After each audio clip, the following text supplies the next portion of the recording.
Hey there. Great Awake Coach back again. Thanks for the likes, follows, and shares on Gab, Telegram, BitChute, Rumble, Odyssey, YouTube, and the freshly updated GreatAwakening.net. I appreciate it all, just so you know.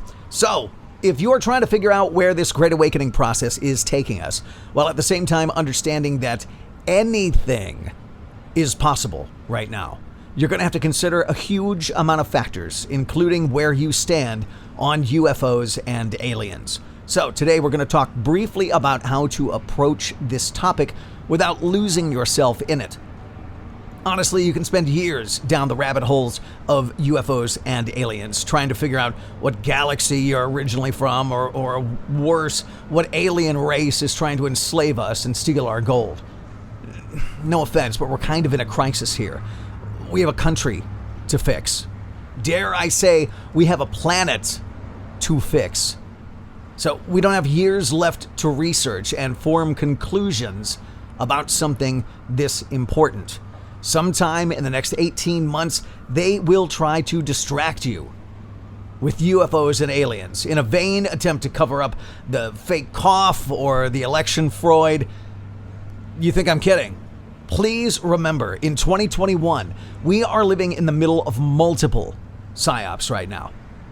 What, you didn't think they would throw the UFO psyop at you too? It's important to remember that they have been setting us up with not so subtle hints about UFOs and aliens on a mass scale since, let's say, 1977, when Columbia Pictures released Steven Spielberg's alien-themed follow-up to Jaws, Close Encounters of the Third Kind, a groundbreaking film on several fronts: lighting and sound, model making, special effects. On a big screen with a good sound system, to this day, I feel the movie holds up very well.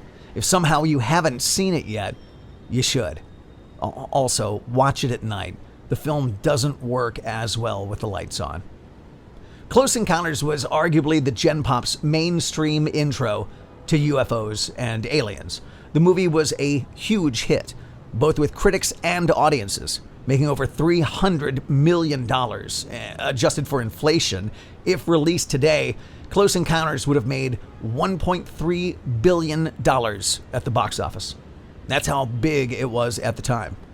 And then just 5 years later, we got another alien-focused Steven Spielberg summer blockbuster, E.T., the Extraterrestrial.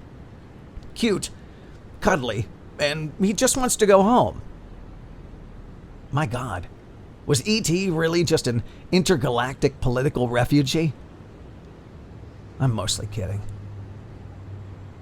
Look, it is no accident that Mr. Spielberg gets to make these monster hits. Adjusted for inflation, E.T. made $2.5 billion. The directing section of his wiki entry is staggering, especially if you think about just how much money and social influence his films and franchises have had. In addition to Jaws and Close Encounters, we should add huge films like The Color Purple, Lincoln, Minority Report, Ready Player One, Saving Private Ryan, and Schindler's List to his cinematic credit. Plus, don't forget that Steven is also responsible for both the Indiana Jones and the Jurassic Park series.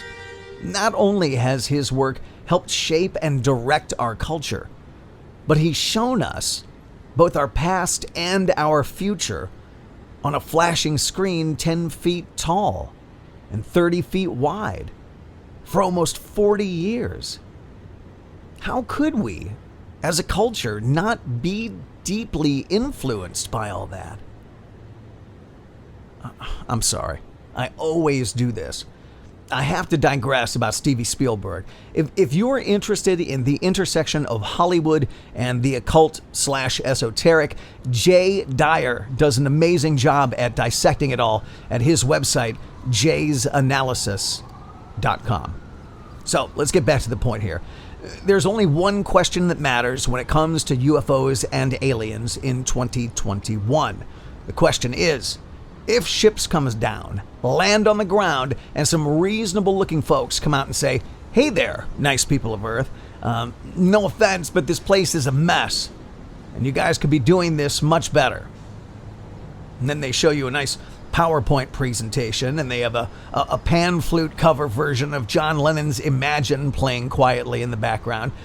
And they promise no more hate, no more inequality, no more politics, no more poverty, no more racism, no more war.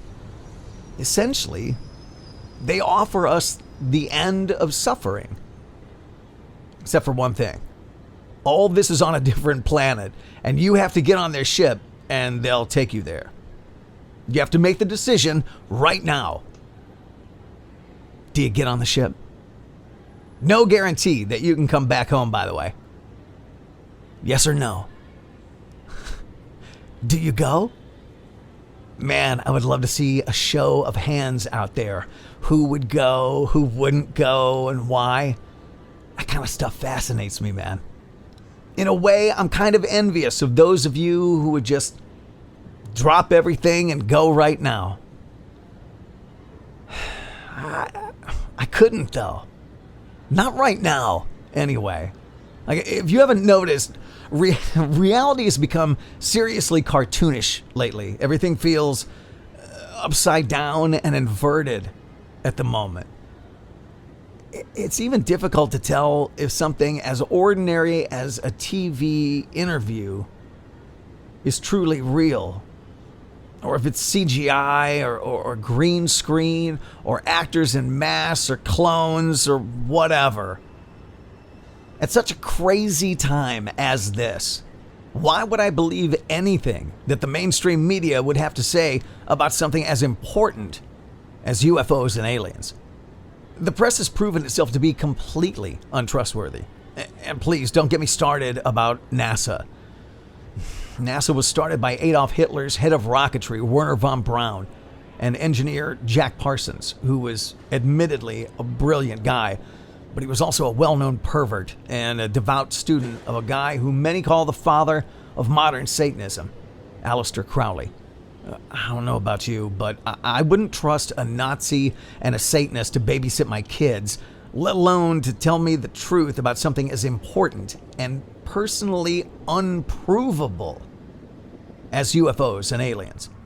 In 2021, it feels like the lines between dimensions and realities are super thin. I don't know anyone that knows exactly what in the world is really going on. And I'll bet money that you don't either.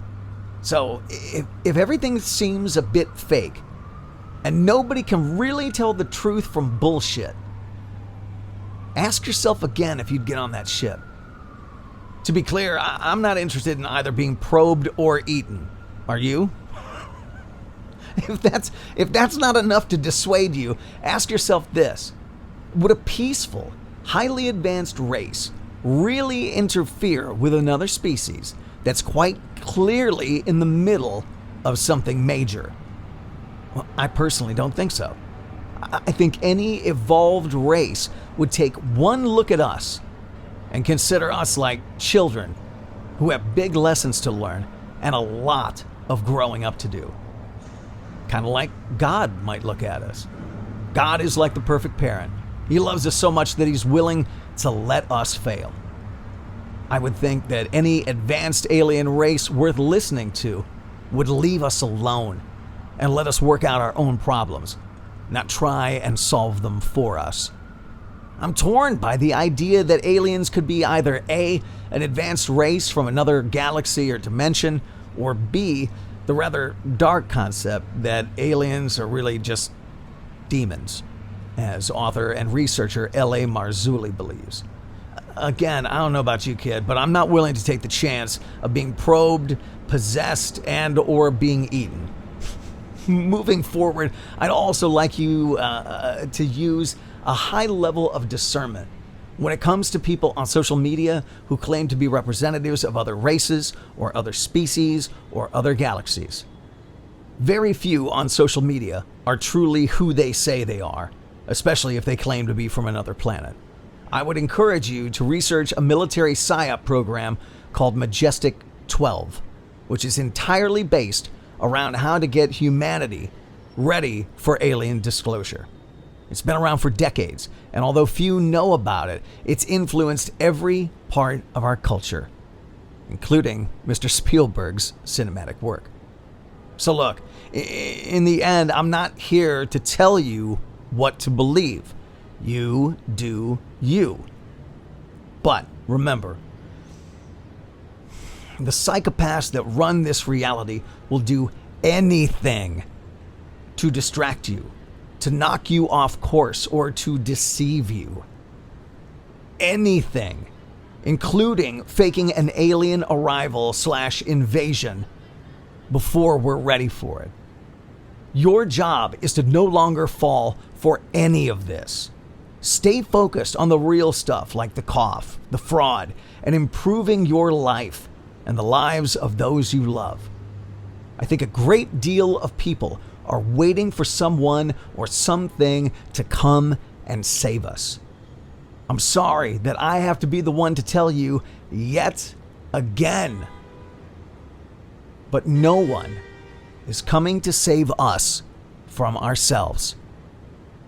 Not even aliens. I'd like to leave you with one last thought.